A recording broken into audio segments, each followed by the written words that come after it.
الحمد لله رب العالمين وبه أستعين وأشهد أن لا إله إلا الله وحده لا شريك له وأشهد أن محمدا عبده ورسوله أما بعد أعوذ بالله من الشيطان الرجيم بسم الله يا بني إسرائيل اذكروا نعمتي التي أنعمت عليكم وأني فضلتكم على العالمين واتقوا يوما لا تجزي نفس عن نفس شيئا ولا يقبل منها عدل ولا تنفعها شفاعة ولا هم ينصرون۔ قرآن پاک کی تفسیر سے متعلق یہ درس پڑھتے ہوئے اب تک ہم 121 آیات پڑھ چکے ہیں، اور آج جن آیات کی میں نے آپ کے سامنے تلاوت کی ہے، دو آیتیں 122 اور 123 سورہ بقرہ کی آیت نمبر 122 اور 123، یہ دو آیتیں اگرچہ اس اعتبار سے نئی ہیں کہ ہم یہاں تک تفسیر پڑھتے پڑھتے پہنچے ہیں، لیکن اللہ تعالیٰ نے اس بات کو پہلے بھی ذکر کیا ہے، یہ تاکیداً آئی ہے، یہ آیت دوبارہ آئی ہے، تو اس کا معنی و مفہوم آپ کے ذہن میں ہوگا۔ ابھی جیسے کہتے جائیں گے انشاءاللہ وہ ساری معلومات دہراتی چلی جائیں گی۔ تو آج دونوں آیتیں اس طرح کی ہیں کہ تقریباً یہ پہلے گزر چکی ہیں۔ اللہ تعالیٰ نے مخاطب فرمایا یا بنی اسرائیل، بنو اسرائیل یعنی اے اسرائیل کی اولاد، جیسے کہتے ہیں بنو آدم، آدم کی اولاد، تو بنی آدم بھی کہتے ہیں، بنو آدم بھی کہتے ہیں نا، بنی آدم اے آدم کی اولاد، سارے انسانوں کو کہا جاتا ہے۔ بنو اسرائیل اے اسرائیل کی اولاد، اسرائیل یہ کس کا نام ہے؟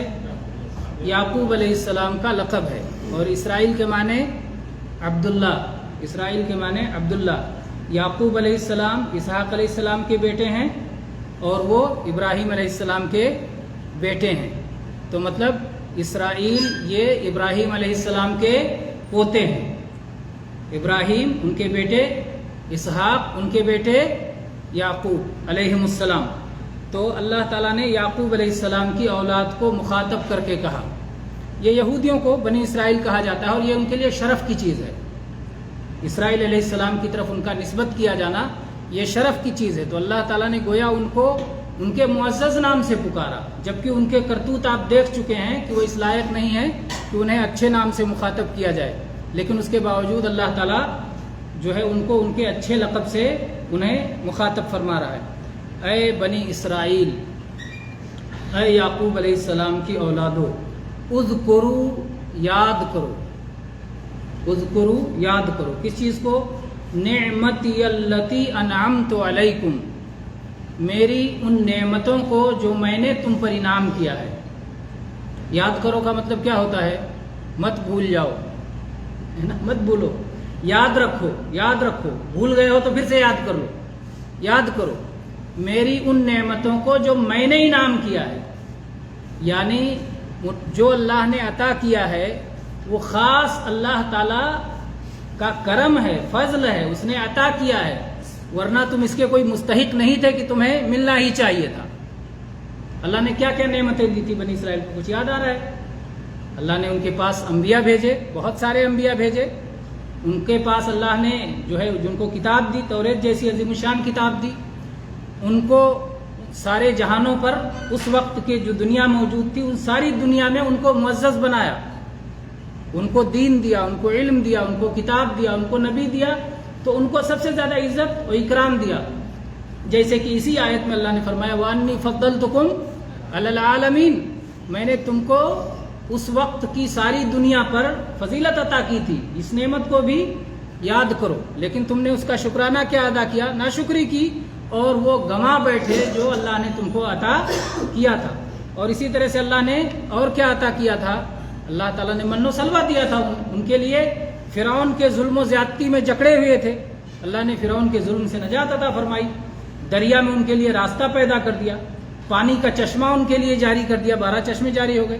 تو بنو اسرائیل پہ کتنی اللہ نے نعمتیں، بہت ساری نعمتیں اللہ تعالیٰ نے بنو اسرائیل کو عطا کی، ان کو یاد کیا کہ یہ ساری نعمتیں میں نے تمہیں عطا کی ہیں، ان نعمتوں کو یاد کرو۔ اور یاد کرو کا کیا مطلب؟ زبان سے یاد کرو؟ ہاں، زبان سے بھی یاد کرو، دل سے بھی یاد کرو، اعضاء سے بھی یاد کرو۔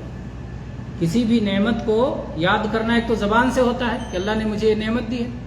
مان لیجیے اللہ نے کسی کو مال دیا ہو، اللہ نے کسی کو اولاد دی ہو، تو وہ کہے کہ اللہ کا فضل ہے کہ اللہ نے مجھے مال سے نوازا ہے، مجھے دولت مند بنایا ہے، مجھے کسی کا فقیر اور محتاج نہیں رکھا ہے، اللہ نے یہ چیز مجھے عطا کی ہے، مجھے اولاد دی ہے، مجھے بیٹے دیے ہیں، مجھے بیٹیاں دی ہیں، مجھے یہ اور یہ نعمتیں دی ہیں۔ زبان سے آدمی ان نعمتوں کو بیان کرے، یہ بھی یاد کرنے کا طریقہ ہے نعمت کو، اور یہ نعمت کا شکر بھی ہے، زبان سے اعتراف کرنا۔ اور اسی طرح سے دل سے نعمت کا اعتراف کرنا، دل میں بار بار یاد کرنا کہ اللہ کی نعمت ہے، اور اس کے لیے دل سے اللہ کا شکر گزار ہوتے رہنا کہ اللہ میں تیرا شکر ادا کرتا ہوں، تو اس نعمت کو باقی رکھ اور اس نعمت میں برکت عطا فرما۔ اور اسی طرح سے اعضاء کی شکر گزاری، اعضاء کی شکر گزاری یعنی اعضاء کو اس نعمت کو اپنے اعضاء سے اس طرح استعمال کرے کہ جس سے وہ نعمت اللہ کے حکم کے مطابق استعمال ہوتا ہو۔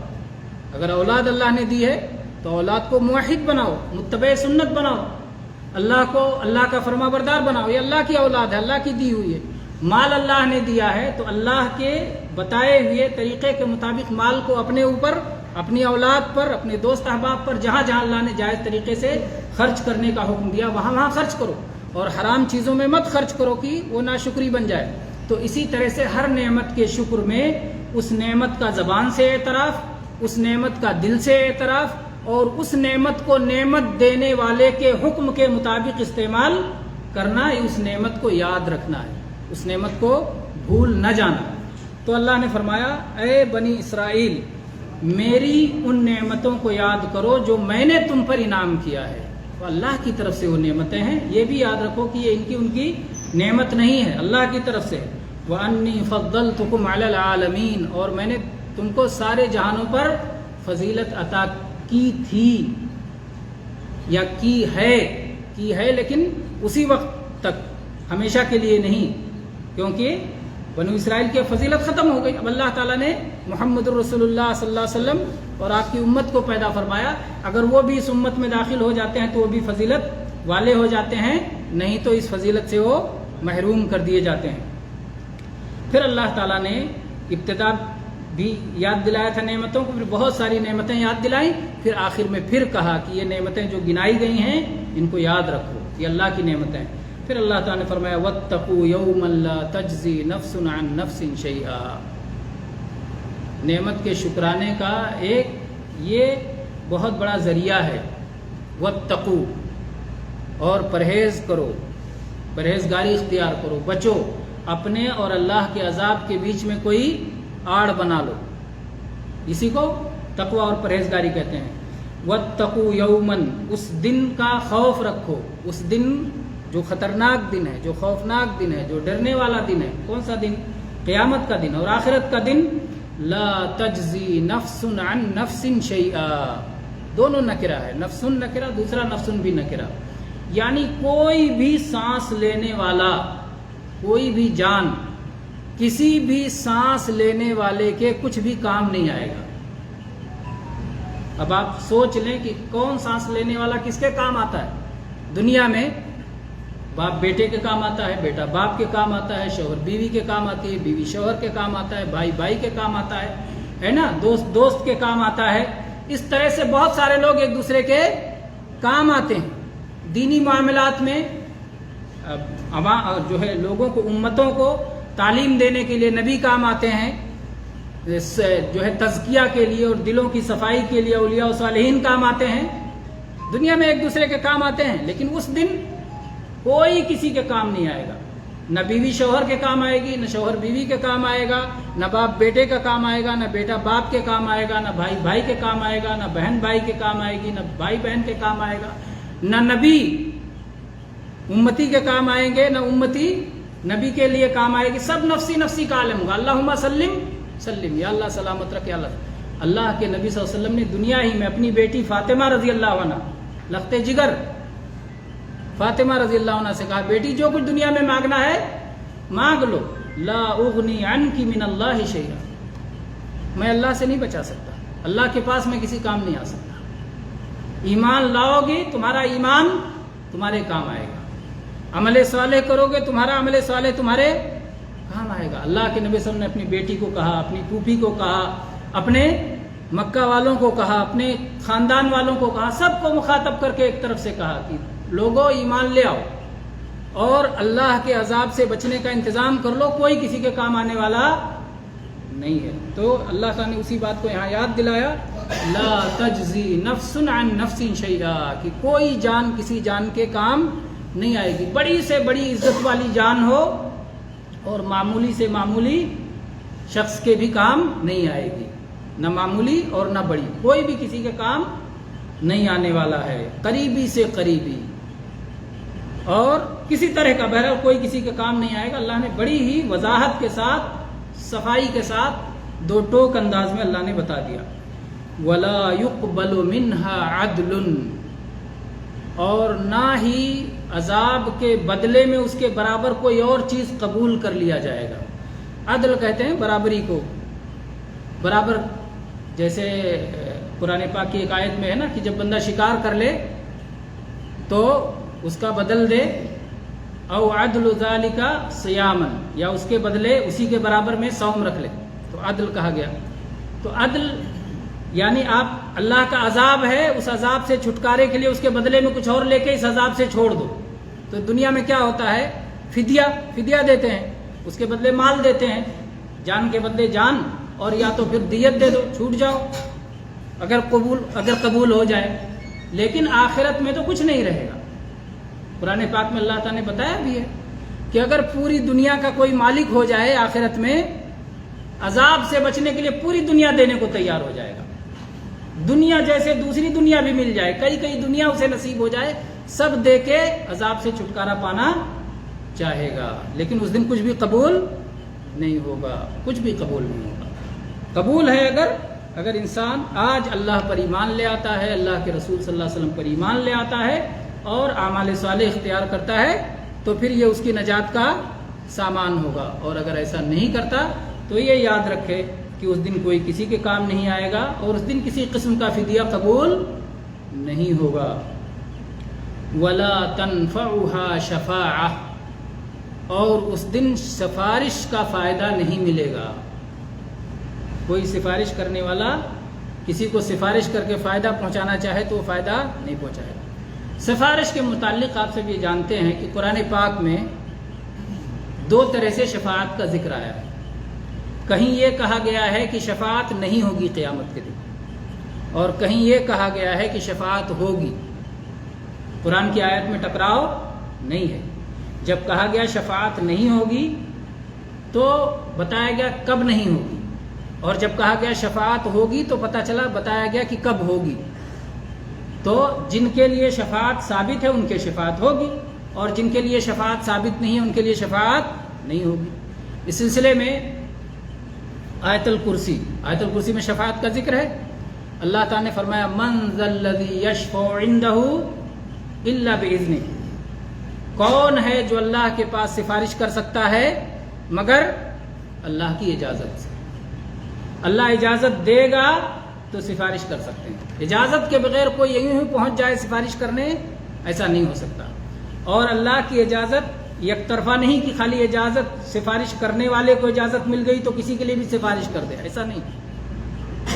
سفارش کرنے والے کو بھی اجازت چاہیے, اور کس کے لیے سفارش کرے اس کے لیے بھی اجازت چاہیے. دونوں طرف اللہ کی اجازت. اسی لیے اللہ تعالیٰ نے فرمایا قل للہ الشفاعۃ جمیعا, ہر طرح کی شفاعت کا مالک اللہ ہے. تو جو بھی سفارش ہوگی اللہ کی مشیت سے, جس کے لیے اللہ اجازت دے گا وہی سفارش کر پائے گا, اور جس کے لیے سفارش کرنے کی اجازت ہوگی اس کے لیے کر پائے گا. اس کو مثال سے علماء نے سمجھایا ہے بہت اچھی طرح سے. وہ مثال ذہن میں آپ رکھیں تو بات بہت اچھی طرح سمجھ میں آ جائے گی. مختصر طور پر وہ مثال کو میں بیان کرتا ہوں اس آیت کو مکمل کر کے. اس کے بعد اللہ تعالیٰ نے فرمایا وَلَا تَنْفَعُهَا شَفَاعَةٌ, اور وہاں سفارش فائدہ نہیں دے گی. کن لوگوں کو جو کفر پہ اپنے اڑے رہیں گے ان کے لیے کوئی سفارش فائدہ نہیں دے گی. اس کا مطلب سفارش ہوگی, کسی کو فائدہ دے گی اور کسی کو فائدہ نہیں دے گی. پھر اللہ نے فرمایا وَلَا هُمْ يُنصَرُونَ, اور نہ ہی ان کی مدد کی جائے گی. اللہ کے مقابلے میں کون کس کی مدد کر سکتا ہے؟ اگر مدد کسی کو حاصل ہوگی تو صرف اللہ کی مدد حاصل ہوگی، اللہ کے سوا کوئی کسی کی مدد کرنے والا نہیں ہوگا۔ تو یہ آیت اس طرح سے دونوں آیتیں ہوں گی، انشاءاللہ اگلی آیات بعد میں پڑھیں گے۔ سفارش کا مسئلہ آپ سمجھ لیتے ہیں۔ سفارش کے مسئلے میں نے بتایا کہ ایک مثال سے علماء نے سمجھایا ہے کہ دنیا میں سفارشیں کتنی قسم کی ہوتی ہیں اور آخرت میں کس قسم کی سفارش ہوگی۔ سفارش یا شفاعت کہتے کس کو ہیں؟ کوئی فائدہ اٹھانے کے لیے یا کسی نقصان سے بچنے کے لیے واسطہ بننے کا نام سفارش ہے۔ کوئی فائدہ پہنچانا ہو، بیچ میں ایک آدمی واسطہ بن جاتا ہے کہ ٹھیک ہے میں یہ فائدہ آپ کو پہنچا دیتا ہوں، اور وہ سفارش کر دیتا ہے اور فائدہ پہنچ جاتا ہے۔ نقصان سے بچنے کے لیے بیچ میں کوئی واسطہ بچ جاتا ہے کہ میں تمہیں اس نقصان سے بچا سکتا ہوں، تو یہ واسطہ بننا یہ سفارش ہے۔ سفارش کو اس طرح بھی سمجھایا ہے علماء نے کہ شفاعت کے لفظ ہے نا، سفارش شفاعت، اور شفاعت یہ لفظ ہے شفا سے، شین فا عین۔ آپ جانتے ہیں والفجر ولیال عشر والشفع والوتر۔ شفا کہتے ہیں جوڑے کو اور وتر کہتے ہیں اکیلے کو۔ تو سفارش میں کیا ہوتا ہے، آدمی اکیلا نہیں رہتا۔ مجرم جب جرم کیا پہنچا تو اکیلا ہے، جب سفارشی آ گیا بغل میں تو جوڑا بن گیا۔ تو سفارش میں جو آدمی جس کی سفارش کر رہا ہے وہ گویا اس کا ساتھی بن جاتا ہے، اس کا جوڑا بن جاتا ہے۔ تو اس لیے اس کو کہتے ہیں شفاعت، سفارش، اور شفاعت برحق ہے۔ کچھ شفاعت ایسی ہے جو جناب محمد رسول اللہ صلی اللہ علیہ وسلم کے ساتھ خاص ہے۔ کچھ شفاعت ایسی ہے جس میں اللہ تعالیٰ نے اللہ کے نبی صلی اللہ علیہ وسلم کی امتیوں کو بھی موقع دیا ہے کہ وہ بھی سفارش کریں گے اللہ کی بارگاہ میں۔ اولیاء، صالحین، شہداء، اللہ کے بارگاہ میں کچھ لوگوں کے لیے سفارش کریں گے۔ احادیث میں کتاب الشفاعہ نام سے پورا حدیث کا باب ہوتا ہے، اور اس میں بہت ساری حدیثیں اس تعلق سے مروی ہوتی ہیں کہ شفاعت سے متعلق کون کون سی حدیثیں۔ تو بہرحال گنہگار کو کتنا سکون ملتا ہے جب وہ سوچتا ہے کہ مجھے اللہ تعالیٰ سفارشی مہیا کر دے گا۔ میں محمد الرسول اللہ صلی اللہ علیہ وسلم پر ایمان لایا ہوں، آپ سے محبت کرتا ہوں، آپ کی سنتوں سے محبت کرتا ہوں، آپ کی حدیثوں سے محبت کرتا ہوں، اپنی طاقت بھر ان پر چلنے کی کوشش کرتا ہوں، اللہ کے نبی صلی اللہ علیہ وسلم میری سفارش کریں گے۔ کتنی جو ہے انسان کو، گنہگار کو کتنی امید ہوتی ہے اس کی وجہ سے۔ اللہ کے نبی صلی اللہ علیہ وسلم نے اپنی امتیوں کو یہ امید دلاتے ہوئے اسی لیے کہا کہ جو بڑے بڑے گناہ کے مرتکب ہوں گے میں ان کے لیے سفارش کروں گا۔ امتی ہے، بڑے گناہ بھی اس سے ہو سکتے ہیں، چھوٹے گناہ بھی ہو سکتے ہیں۔ تو اللہ کے نبی صلی اللہ علیہ وسلم نے فرمایا شفاعتی لأہل الکبائر من امتی، میرے امت میں جو کبیرہ گناہ کیے ہوں گے میں ان کی بھی سفارش کروں گا۔ میرا امتی ہے، مجھ سے محبت رکھتا ہے، لیکن اس محبت کے جو تقاضے ہیں وہ تقاضے ہونا چاہیے۔ یہ نہیں کہ محبت کا خالی دعویٰ ہے، خالی کھولی دعویٰ سے محبت ثابت نہیں ہوتی۔ اللہ کے نبی کریم صلی اللہ علیہ وسلم شفاعت کریں گے، اولیاء شفاعت کریں گے، شہداء شفاعت کریں گے۔ یہ ساری شفاعتیں میں نے کہا کب ہوں گی؟ اللہ تعالیٰ کی چاہت کے بعد۔ دنیا میں شفاعت کتنے طرح کی ہوتی ہے اس سے پہلے بیان ہو چکا ہے، یاد ہے تو بتائیں کسی کو۔ 3 طرح کی، ماشاءاللہ دنیا میں 3 طرح کی شفاعت ہوتی ہے۔ کون کون سی؟ ایک محبت والی شفاعت، مجھ سے کسی سے محبت ہے تو اس کی محبت میں اس کی سفارش کرنے کو تیار ہوں۔ ایک مقام و مرتبے والی، جاہ اور مقام و مرتبے والی سفارش۔ تو شفاعت محبت اور شفاعت وجاہت، اور ایک شفاعت ہوتی ہے شفاعت بالاذن، اجازت سے سفارش، اجازت سے شفاعت۔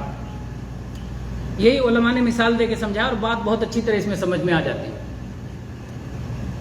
بادشاہ کے سامنے مجرم کو لایا جاتا ہے، اور بادشاہ کا بیٹا جس سے بادشاہ بڑی محبت کرتا ہے وہ کھڑا ہو جاتا ہے کہ میں اس کی سفارش کرتا ہوں، اگر آپ میری سفارش نہیں مانیں گے تو ناراض ہو جاؤں گا۔ بادشاہ معاف نہیں کرنا چاہتا ہے، لیکن بیٹے کی محبت کو باقی رکھنے کے لیے اور ناراضگی سے بچنے کے لیے معاف کر دیتا ہے۔ تو محبت کی وجہ سے جہاں سفارش قبول ہو جائے اس کو کہتے ہیں شفاعت محبت. معاف نہیں کرنا چاہتا لیکن مجبور ہے بیٹے کی محبت میں، ناراض ہو جائے گا.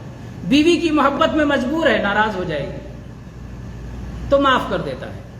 تو دنیا میں یہ شفاعت چلتی ہے. دوسری شفاعت ہے شفاعت وجاہت، یعنی مقام و مرتبے کی شفاعت.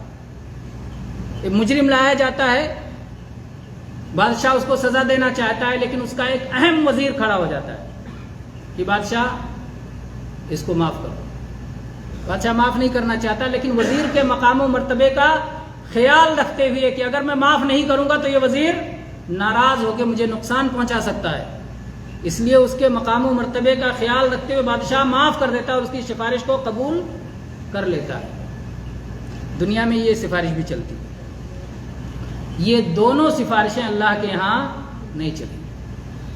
اللہ کا کوئی محبوب ایسا نہیں ہے جس کی ناراضگی کا اللہ کو ڈر ہو.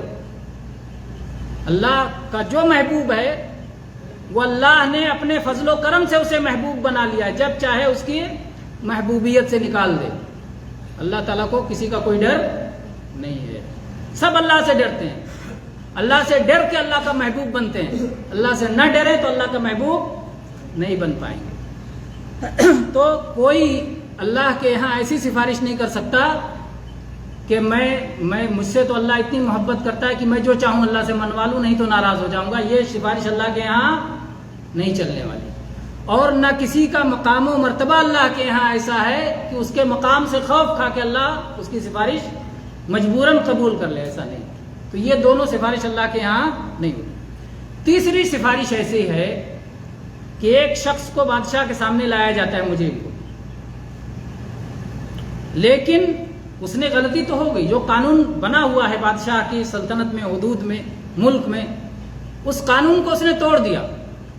لیکن وہ بادشاہ سے بڑی محبت کرتا ہے اور بادشاہ جانتا ہے کہ یہ مجھ کو چاہتا ہے اور میرے مقابلے میں کسی اور کو بادشاہ نہیں بنانا چاہتا ہے اور ہمیشہ میری ہی طرف دیکھتے رہتا ہے، اور اس نے کسی اور کو سفارش کے لیے نہیں تلاش کیا اور مجھ سے ہی چاہا کہ میں اسے معاف کر دوں.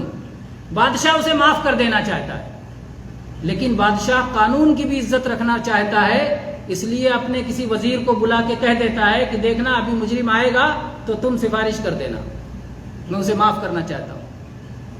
اس کو کیا کہتے ہیں؟ شفاعت بالاذن، اجازت سے سفارش. میں معاف کرنا چاہتا ہوں اس لیے تم سفارش کر دینا. تمہیں عزت مل جائے گی کہ تمہاری سفارش سے معاف ہوا، اور وہ میرا چاہنے والا وہ چھوٹ جائے گا. غلطی تو کیا ہے، قانون کی بھی عزت رہ جائے گی تو وہ بھی چھوٹ جائے گا، تمہیں بھی عزت مل جائے گی. یہی سفارش اللہ کے یہاں چلے گی. اس کو کہتے ہیں شفاعت بالاذن. اللہ تعالیٰ اپنے نیک بندوں کو، اولیاء کو، صالحین کو، شہیدوں کو اور انبیاء کو موقع دے گا، عزت عطا فرمائے گا. سفارش کرو، لیکن توحید والوں کی سفارش کرنا، مشرکوں کی سفارش نہیں کرنا، کافروں کی سفارش نہیں کرنا. حد متعین کر دے گا، اتنے میں سفارش کرو، میں قبول کر رہا ہوں. اللہ کی اجازت ہوگی اور اللہ کے توحید والے بندوں کی سفارش ہو جائے گی. ابو ہریرہ رضی اللہ عنہ نے نبی کریم صلی اللہ علیہ وسلم سے پوچھا، من اسعد الناس بشفاعتک یا رسول اللہ، اے اللہ کے رسول آپ کی شفاعت پانے کا سب سے زیادہ حقدار کون خوش نصیب ہے؟ تو اللہ کے نبی صلی اللہ علیہ وسلم کیا فرمایا؟ من مات لا یشرک باللہ شیئا، جو اس حال میں مرا کہ اللہ کے ساتھ کچھ بھی شرک نہیں کرتا تھا، وہ میری سفارش پائے گا. اللہ کے ساتھ جو شرک کرے، چاہے شرک اکبر کرے چاہے شرک اصغر کرے، شرک اصغر سے اسلام سے خارج نہیں ہوتا لیکن بہت بڑا گناہ ہے، اور شرک اکبر سے اسلام سے باہر نکل جاتا ہے. تو جیسا بھی شرک کرے، اگر وہ شرک کر رہا ہے تو خطرہ ہے کہ اسے اللہ کے رسول صلی اللہ علیہ وسلم کی سفارش نہیں ملے گی. پھر وہ شرک بھی کرے اور کہے کہ اللہ کے نبی کی سفارش بھی ملے گی، تو ای محالست و خیالست و جنون، یہ پاگل پن ہے، یہ دلائل کے برعکس ہے. نبی کریم صلی اللہ علیہ وسلم بتا کے گئے ہیں کہ سفارش میں انہی لوگوں کے لیے کروں گا جو اللہ کے موحد بندے ہوں گے، جو توحید پر جن کی وفات ہوئی ہوگی، جنہوں نے شرک نہیں کیا ہوگا. اس لیے شرک کیا ہے یہ بھی جاننا ضروری ہے. بہت ساری چیزیں واضح ہوتی ہیں جو خاص اللہ کے کام ہیں، اس میں کسی کو شریک نہ بناؤ. پیدا کرنا، روزی دینا، اس کائنات میں حکم چلانا ہے نا، موت دینا، زندگی دینا، یہ سب اللہ کا کام ہے۔ اللہ کے کاموں میں اللہ اکیلا ہے، اپنے کاموں میں اس کا کوئی شریک نہیں۔ اگر کسی کو اور پیدا کرنے والا مان لیا، کسی اور کو روزی دینے والا مان لیا، کسی اور کو زندگی موت دینے والا مان لیا تو مشرک ہو گیا۔ ایک شرک تو یہ ہو گیا ربوبیت کا، توحید ربوبیت اور شرک ربوبیت۔ اس کے بعد میں توحید الوہیت، عبادت، اس کی توحید سمجھ لیں، اس کا شرک سمجھ لیں۔ جو چیزیں بھی اللہ نے اپنی عبادت کے لیے خاص کی ہیں، بندے کو جو کرنا ہے وہ خالص اللہ ہی کے لیے کرنا چاہیے، اس میں اللہ کے سوا کسی اور کا کوئی حصہ نہیں رکھنا چاہیے۔ سجدہ کرنا ہے اسی کے لیے کرو، رکوع کرنا ہے اسی کے لیے کرو، قیام کرنا ہے اسی کے لیے کرو، جو ہے دعا مانگنی ہے اسی سے مانگو، مصیبت میں پکارنا ہے اسی کو پکارو، طواف کرنا ہے اسی کے گھر کا طواف کرو، مال خرچ کرنا ہے اسی کو راضی کرنے کے لیے مال خرچ کرو، نظر و نیاز منت ماننی ہے اسی کے لیے منت مانو۔ اگر یہ ساری چیزیں ہیں، ذبح کرنا ہے، قربانی کرنا ہے اسی کے لیے، اگر یہ سارے ہمارے کام اسی کے لیے ہوتے ہیں تو یہ توحید ہے، اور اگر کسی اور کے لیے کر لیے جائیں یہی سارے کام تو کیا ہو جاتا ہے؟ شرک ہو جاتا ہے۔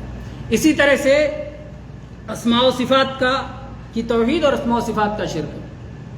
اللہ کے جو نام ہیں وہ اللہ کے ساتھ خاص ہیں، وہ نام کسی اور کو نہیں دیے جا سکتے۔ سب سے زیادہ عطا کرنے والا رزاق، داتا کون ہے؟ اللہ ہے۔ داتا اللہ کے سوا کسی اور کا نام نہیں دیا جا سکتا۔ مصیبتوں میں جو ہماری فریاد سنتا ہے غوث، وہ اللہ ہے، اللہ کے سوا کسی اور کو غوث کا نام نہیں دیا جا سکتا ہے۔ اسی طرح سے عبد ہونا، یہ اللہ کی خصوصیت ہے کہ ہم اللہ کے عبد ہیں، اللہ ہمارا معبود ہے، تو نام ہمارا کیا ہونا چاہیے؟ عبداللہ، اللہ کا بندہ۔ اللہ کے نبی کے لیے بھی ہمیں کلمہ کیا پڑھنا پڑتا ہے؟ اشہد ان محمدً عبدہ ورسولہ، میں گواہی دیتا ہوں کہ محمد صلی اللہ علیہ وسلم بھی اللہ کے عبد ہیں، اللہ کے بندے ہیں اور اللہ کے رسول ہیں۔ تو محمد صلی اللہ علیہ وسلم بھی عبداللہ ہیں، اور ہمیں بھی عبداللہ بننے کی آپ نے تعلیم دی ہے۔ اب اگر کوئی اپنا نام رکھے عبد الرسول، اپنا نام رکھے عبد النبی، اپنا نام رکھے عبد الحسین، اپنا نام رکھے اور کوئی لگا کر کے اللہ کے سوا دوسرے ناموں کو، تو یہ کون سے نام ہیں؟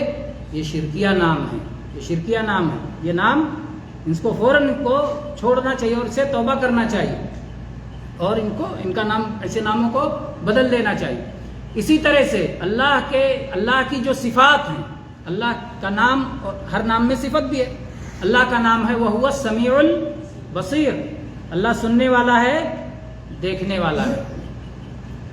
دنیا میں بیک وقت جتنے لوگ ہیں، جتنے انسان ہیں، اور جتنی زبانوں میں، اپنی اپنی زبانوں میں اور الگ الگ اپنی اپنی ضرورت، سب ایک ساتھ کہیں اللہ تعالیٰ سب کی سنتا ہے۔ ایسا نہیں ہو سکتا کہ ایک آدمی سنائے تو اللہ دوسرے کی نہ سن پائے، ایک ہی کی سن پائے۔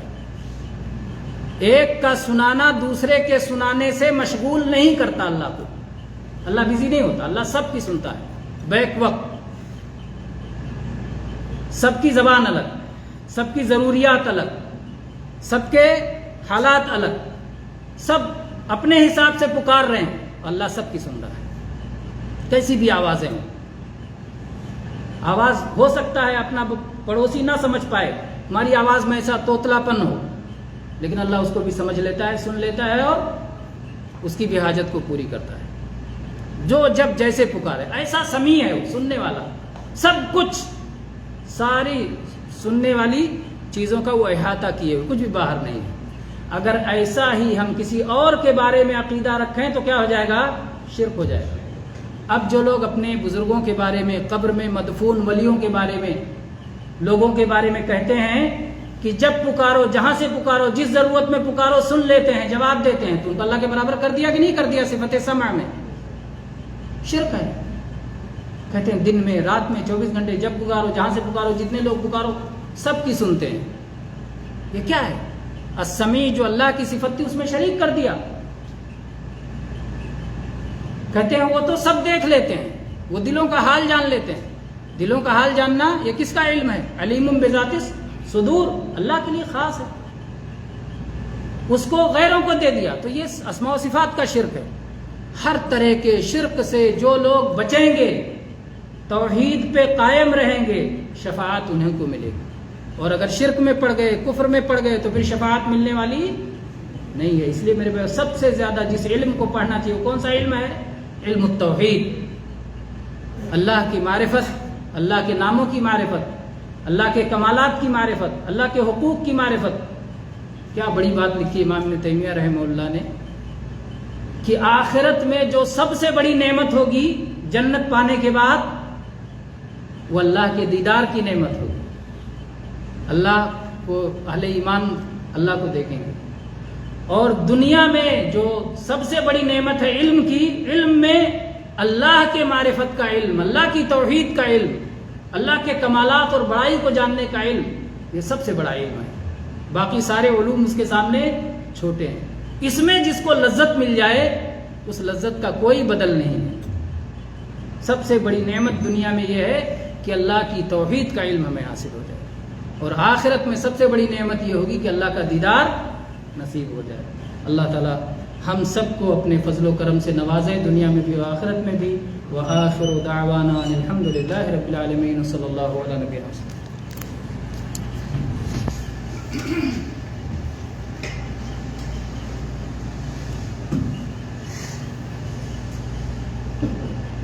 جزاکم اللہ خیر۔